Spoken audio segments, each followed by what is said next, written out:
Hi hello నమస్తే అండి. నేను శ్రీ పల్లవి. ఎలా ఉన్నారు? అందరూ బాగున్నారండి. ఇవాళ షాప్కి అయితే వచ్చేసానండి. బ్లౌజ్ కటింగ్ చేద్దాం అనుకుంటున్నాను. పండుగ ఏమంట అయిందో కానీ అండి, అసలు ఆ మనిషికి హెల్త్ అయితే బాగోలేదు నిజంగా. మీకు ఎలా కనిపిస్తుందో నాకైతే తెలియదు, కానీ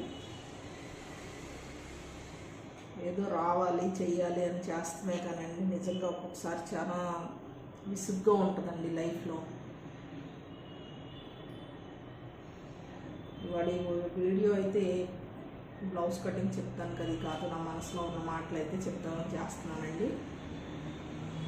కొన్నిసార్లు ఎవరితో చెప్తుంటే ఏముంటుందిలే అని కూడా ఫీలింగ్ వచ్చేస్తుంది. మనకి ఎవ్వరూ లేరు ఈ ప్రపంచంలో, ఒంటరిగాడం అనే ఫీలింగ్ అయితే వచ్చేస్తుందండి. మన చుట్టూ ఎంతమంది ఉన్నా కానీ లైఫ్ ఒక్కొక్కసారి చాలా బోరింగ్గా ఉంటుందండి. అవునా కదా? అందరూ ఉంటారు కానీ మనతో ఎవరు ఉండరు. మన మనసులో మాట బయటికి చెప్పుకుందాం అంటే ఒక్కొక్కసారి ఎవరు ఉండరండి.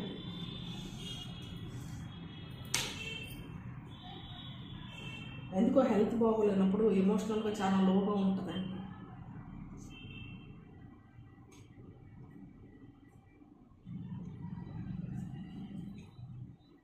ఏదో చెప్దాము, ఎంతో కొన్ని మంచి మంచి మాటలు కూడా షేర్ చేసుకుందాము అని అనిపిస్తుంది, కానీ వీడియో ఆన్ చేసేపటికైతే ఏమీ చెప్పలేకపోతున్నాను.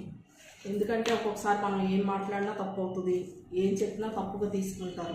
పాజిటివ్గా తీసుకునే వాళ్ళు ఈ ప్రపంచంలో అయితే ఎక్కడో లేరండి నాకు తెలిసి. ఎక్కడో 100కో 1,00,00,000 ఒక్కళ్ళు ఉంటారు.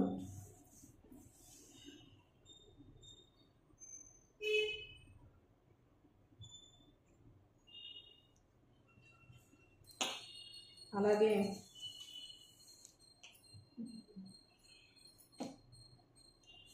నిజంగా కొన్నిసార్లు అయితే మనం ఎన్ని కష్టాల్లో ఉన్నా బాధల్లో ఉన్నా బయటికి చెప్పుకుంటే మనకంటూ ఎవరూ లేరు, మన వాళ్ళు ఎవరూ లేరు అనిపిస్తుంది.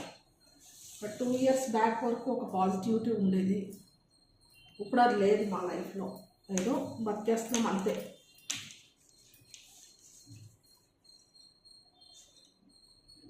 వాళ్ళైతే ఈ వీడియో చాలా బాధగా చేస్తున్నానండి. ఒకసారి అంతే, ఎందుకు బాధపడతామో తెలీదు, ఎందుకు సంతోషిస్తామో తెలీదు. అంతే కదండి, ఎవరైనా కానీ 4 రోజులు హ్యాపీగా ఉంటాము, 4 రోజులు డల్గా ఉంటాము. జీవితం అనేది ఎప్పుడు ఒకలాగా ఉండదు కదా. కానీ అలాగని మనసుకు ఒక్కొక్కసారి సరిపెట్టుకోలేకపోతున్నామండి. చాలా కష్టంగా ఉంటుంది ఒక్కొక్క రోజు. ఏంటి ఇదే నా లైఫ్లో మనం ఏం సాధించాము, ఏం సాధించలేకపోతున్నాం కదా అనే ఫీలింగ్ అయితే వస్తుందండి.